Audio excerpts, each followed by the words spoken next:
ஒரு நாளைக்கு 15 கோடி, அதே பார்த்தீங்கன்னா மாதத்துக்கு பல கோடி.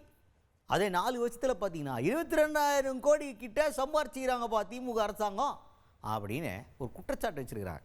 22,000 கோடி சம்பாரிச்சது ஒரு குற்றச்சாட்டாப்பா அப்படின்னு கேட்டிங்கன்னா எதில் சம்பாரிச்சாங்கன்றது தான் குற்றச்சாட்டு. இந்த குற்றச்சாட்டை யார் வச்சுது?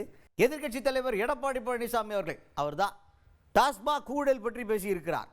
டாஸ்மாகில் திமுக ஆட்சியில் மட்டும்தான் ஊழல் நடக்குதுன்ற மாதிரி செய்தி வந்திருக்கா? இது என்ன ஆச்சரியம் அப்படின்னு நீங்களாம் ஆச்சரியப்பட்டீங்கன்னா, நோ, டாஸ்மாகில் போய் சரக்கு வாங்கிட்டு இருக்க குடிமகன்கள் எல்லாம் அதிமுக ஆட்சியிலேயே விலை ஜாஸ்தியாக விற்கிறாங்கன்னு குற்றச்சாட்டை வச்சுருக்கிறதெல்லாம் நீங்கள் கேள்விப்பட்டிருப்பீங்க. இல்லைன்னு யாரும் மறுக்க முடியாது. அந்த மாதிரி செய்தியெல்லாம் அப்பவும் வந்துச்சு, இப்போவும் வந்துச்சு. 10 ரூபா கூட வைக்கிறாங்க அப்படின்ற மாதிரி ஒரு குற்றச்சாட்டு வந்துச்சு. இந்த முறைகேடை இப்போ நாங்கள் தடுத்து நிறுத்த போகிறோம், டிஜிட்டல் பேமெண்ட் மெத்தட் கொண்டு வர போகிறோம், எல்லாத்துக்குமே கரெக்டான பில்லிங்கோட ப்ராசஸ் பண்ண போகிறோம்னு சொல்லிட்டு மாற்றி அமைச்சு அந்த ப்ராசஸ்லாம் போய்கிட்டு இருக்கு. ஸோ இப்போ என்னென்னா, இதில் ஒரு பாட்டிலுக்கு 10 ரூபா அப்படின்னு விற்றா ஒரு நாளைக்கு 1.5 கோடி பாட்டில் விற்கப்படுகிறது. அந்த 1.5 கோடி பாட்டிலுக்கு 10 ரூபா மெனிக்கு வச்சிங்கன்னா 15 கோடி ரூபா ஒரு நாள் வருமானம். எதுக்கு? இந்த மாதிரி எக்ஸ்ட்ரா அமௌண்ட்டு, கணக்கில் வராத காசு. இதுவே மாத கணக்கில் பார்த்தீங்கன்னா பல 100 கோடி. அப்படியே 4 வருஷத்துக்கு கணக்கு பண்ணிங்கன்னா 22,000 கோடி சம்பாதிச்சிருக்கிறாங்க திமுக அரசாங்கம் அப்படின்ற ஒரு பயங்கர அதிர்ச்சி கொடுக்கக்கூடிய ஒரு குற்றச்சாட்டை முன் வச்சிருக்கிறாரு எடப்பாடி பழனிசாமி அவர்கள். இது நிரூபிக்கப்படுமா? இது எந்த மாதிரி நடவடிக்கையை நோக்கி நகரப்போகுது அப்படிங்கிறதெல்லாம் நம்ம பொறுத்திருந்தான் பார்க்கணும். ஏன்னா இந்த மாதிரி குற்றச்சாட்டுகளை தொடர்ந்து நம்ம பல இடங்களில் கேள்விப்பட்டிருப்போம். இந்த குற்றச்சாட்டுகள் மீது நடவடிக்கை எடுக்கப்படுகிறதா அப்படிங்கிறதா நம்ம ஃபாலோ அப்பில் இருந்தால் தான். ஃபாலோ அப்பில் இருந்தாலுமே டக்குன்னு காணாமல் போயிருந்த செய்தியில் ஐயோ எங்கே போச்சு இந்த மேட்ரு அப்படின்னு தேடுற அளவுக்கு போயிடும்.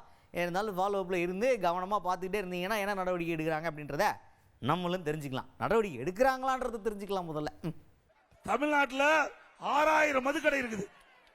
6000 மதுக்கடைங்க. 6000 மதுக்கடையிலையும் ஒரு நாளைக்கு கிட்டத்தட்ட 1.5 கோடி பாட்டில் விற்பனை ஆகுது. டாஸ்மாக் கடையில் ஒரு பாட்டிலுக்கு 10 ரூபா அதிகமா அவர்கள் கூடுதலாக வசூல் செய்யறாங்கல்ல. அப்படி கூடுதலா வசூல் பண்ணிட்டு போது ஒரு நாளைக்கு 1.5 கோடி பாட்டில், ஒரு பாட்டிலுக்கு 10 ரூபா டாஸ்மாக் கடையில கூடுதலாக வசூல் செய்வதன் மூலமாக ஒரு நாளைக்கு 15 கோடி இந்த டாஸ்மாக் கடையில் மட்டும் வருமானம் வந்துட்டு இருக்கு. மாசத்துக்கு 450 கோடி, வருஷத்துக்கு 5400. 4 ஆண்டுல 22,000 கோடி டாஸ்மாக் கடையில முறைகேடு நடைபெற்ற அரசாங்கம் திமுக அரசாங்கம். உண்மைதானே? 2-3 நாளைக்கு முந்தி இந்த துறையினுடைய அமைச்சரே சொன்னார்ல, 10 ரூபா வாங்கினது உண்மைதான் சொன்னார்ல. நாங்க சொன்னது உண்மைதானே? மக்கள் சொல்றதை நாங்க அப்படியே சொல்றோம். கீழே இருக்கின்ற மக்கள் என்ன எண்ணுகின்றீர்களோ அந்த எண்ணத்தை நாங்கள் அறிந்து அதை உங்களுக்கு திருப்பி சொல்றோம். 2 நாளைக்கு முந்தி இந்த துறையுடைய அமைச்சரே நாங்கெல்லாம் 10 ரூபா கூடுதலா வாங்கினது உண்மைதான் அப்படின்னு சொல்லிட்டார். இந்த பணம் எங்க போகுது? மக்கள் கேள்வி. இந்த பணம் எங்க போகுது? எந்த கணக்கில் இருக்குது? எந்த பாட்டில் எவ்வளவு பாட்டில் விற்பனை பண்ணீங்க? எவ்வளவு பாட்டில் திருப்ப பெற்றீங்க? அதுக்கு எவ்வளவு வசூல் ஆச்சு? கணக்கு இல்ல. இதுவரைக்கும் கணக்கு இல்ல. அண்ணா திமுக ஆட்சி மலர்ந்த உடனே இதையெல்லாம் தோண்டி எடுத்து இந்த டாஸ்மாக் முறை கண்டுபிடிக்கப்பட்டு இதில் யாரெல்லாம் சம்பந்தப்பட்டார்களோ அவரெல்லாம் நீதிமன்றத்தின் மூலமாக உரிய முறையில் சட்ட நீதியாக தண்டனை பெற்று தருவோம். நெக்ஸ்ட் என்ன அப்படின்னு பார்த்தீங்கன்னா, இப்போ எடப்பாடி பழனிசாமி அவர்களை பற்றியும் அதிமுகவை பற்றியும் திமுக தரப்பில் ரீசெண்டாக ஒரு விமர்சனத்தை முன் வச்சுட்டு இருக்கிறாங்க. அதிமுகவுடைய தலைமை அலுவலகம் தமிழ்நாட்டில் இருக்குதா இல்லை டெல்லியில் இருக்குதாப்பா?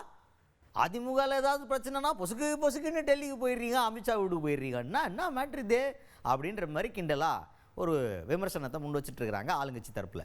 அதுக்கு எடப்பாடி பழனிசாமி அவர்கள் இப்போ ரியாக்ட் பண்ணியிருக்காரு. என்ன சொல்கிறார் அப்படின்னா, கனிமொழி அம்மையாரும் இந்த விமர்சனத்தை முன் வச்சிருக்காங்க போல. அதுக்கு அவங்களுக்கு பதிலடி கொடுக்கும் விதமாக கனிமொழி அம்மையார் கனவு கண்டிருக்காங்க போல, அதிமுகவுடைய தலைமை அலுவலகம் டெல்லியில் இருக்கிற மாதிரி இல்லை, இது தமிழ்நாட்டில் சென்னையில் தான் இருக்குது, நீங்கள் வேணால் எப்போ வேணால் பார்க்கலாம் அப்படின்னு வெள்ளந்தித்தனமாக விளக்கம் கொடுத்துருக்கிறாரு எடப்பாடி பழனிசாமி அவர்கள். அவங்க சூசகமாக கிண்டல் பண்ணதை இவர் லிட்ரலாக எடுத்துக்கிட்டு இல்லை அட்ரஸ், நீங்கள் அட்ரஸ் படி பார்த்தீங்கன்னா அதிமுக நோட் பேடில் கூட இந்த அட்ரஸ் சென்னை அட்ரஸ் தான் இருக்குது. ஸோ இங்கே தான் தலைமை அலுவலகம் இருக்குது, டெல்லியில் இல்லை, அமித்ஷா அவர்களுடைய வீட்டு அட்ரஸில் இல்லை அப்படின்ற மாதிரி வெள்ளந்தி தினமாக ஒரு விளக்கத்தை கொடுத்துருக்காரு எடப்பாடி பழனிசாமி அவர்கள். திருமதி கனிமொழி அவர்கள் பேசுறாங்க, அதிமுக கட்சியுடைய அலுவலகம் டெல்லியில் இருக்கிற மரியாதைக்குரிய உள்துறை அமைச்சர் வீட்டில் இருக்குதான். அந்த அம்மா கனவு கண்டது என்னமோ தெரியல. திருமதி கனிமொழி அவர்களே, அதிமுக அலுவலகம் சென்னையில் தான் இருக்குது, வேணாலும் பாருங்க. நீங்களும் ஆள் வச்சு உடைச்சு பாத்தீங்க, ஒண்ணும் நடக்கல. ஆள் வச்சு அண்ணா திமுக ஆட்சி, அண்ணா திமுக கட்டடத்தை நொறுக்கி பாத்தீங்க, நொறுக்க முடியல. ஏண்டா அனைத்து இந்திய அண்ணா திராவிட முன்னேற்ற கழகத்தை பொன்மனச்சம்பல் புரட்சி தலைவர் எம்ஜிஆர் என்ற தெய்வம், இதே புரட்சி தலைவர் அம்மா என்ற தெய்வம், இரண்டு தெய்வங்களும் அண்ணா திமுகவை எங்களுக்கு அருள்புரிந்து காத்தல்கிறது, எங்களுக்கு அருள்புரிந்து காத்தல்கிறது, எங்களுக்கு அருள்புரிந்து காத்தல்கிறது. அண்ணா திமுக பிளக்க சதி செஞ்சீங்க. அண்ணா திமுகவை இன்றைக்கு எந்த விதத்திலும் அவர்கள் செயல்படக்கூடாது என்பதற்கு நீதிமன்றத்தின் மூலமாக வெவ்வேறு விதத்தில் முயற்சி செஞ்சீங்க. அத்தனையும் முறியடிக்கப்பட்டது அனைத்து இந்திய அண்ணா திராவிட முன்னேற்ற கழக தொண்டர்கள். இது தொண்டர்களால் நிறைந்த கட்சி. ஆகவே இது உழைப்பால் உயர்ந்த கட்சி. ஆகவே திரு ஸ்டாலின் அவர்களே, நீங்கள் எத்தனை அவதாரம் எடுத்து வந்தாலும் அண்ணா திமுகவை அசைக்கவோ ஆட்டவோ முடியாது.